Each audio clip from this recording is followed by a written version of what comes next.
guys, every gising is a blessing. Hi, good morning, happy Monday. So ngayon, halata na naman puyat ako.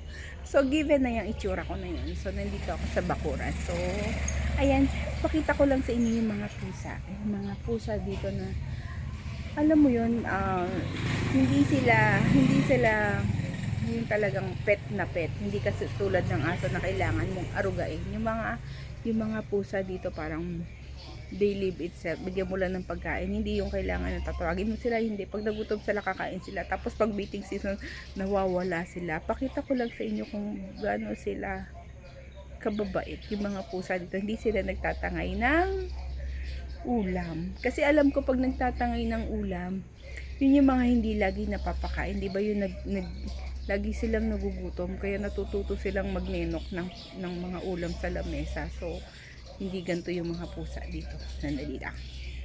So, ayan sila. Ito, ano to?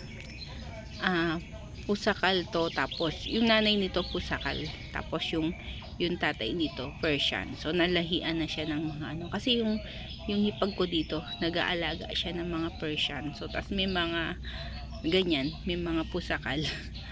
Tapos, ayan, may tuta na naman. Ayan, makulit na tuta. So, ayan, tingnan nyo kung gaano kaganda yung balat niya. Tapos, ganyan, dilaw yung mata niya. At ang kulit ng aso na to. Tingnan mo, sumasampa siya sa akin. O, kumikis. Ito naman, bagong ampon lang to ni Amang. Ayan, bagong ampon lang yan ni Amang. Talagang pag dumadating, kahit sino, ayan, hinaharot niya. So, yan. Kasi namatay, nasagasaan yung talagang aso namin dito. Kaya yun. Ayaw na itong palabasin. Tapos, pakita ko sa isang alaga ko. So, ito naman isang alaga ko. Husky to. Tinatali namin to sa morning kasi lagi siyang nagwawala. Kumakawala. So, nasa loob lang to. Hanggang dito lang to nakakalabas. Ang gusto niyang kalkal. Nagsisred siya ngayon eh. Pangalan nito Rio. Sobrang kulit nito. Sobrang ingay nitong aso na to.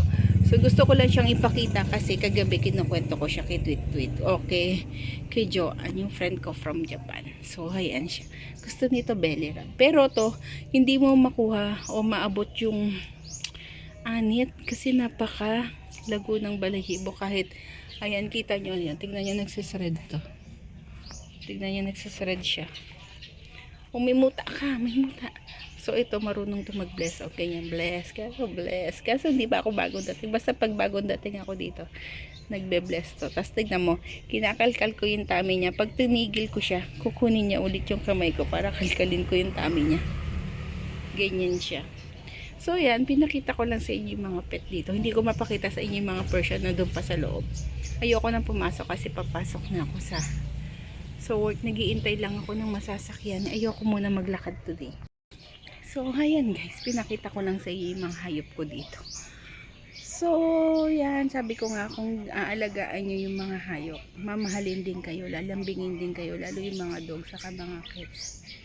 So, pag pinapakain nyo sila, kahit ano lang, kasi yung aso, pag ganyan nakalaki, once a day na lang yung kumakain. Same as cat, isang beses nyo lang bibigyan, basta may tubig lang yan. Tapos papaliguan nyo lang din, tulad ng bata. Kaso pag nagkaroon kayo ng husky, para rin kayo may alagang isang bata. Grabe. Kasi yung husky maingay. As in, ang dami niya sinasabi. Pag kinamusta mo lang siya, ganun siya. Buti nga ngayon, kagigising lang ni Rio yung husky namin, so hindi pa siya maingay. So pag dumadating ako after work, doon pa lang siya maingay.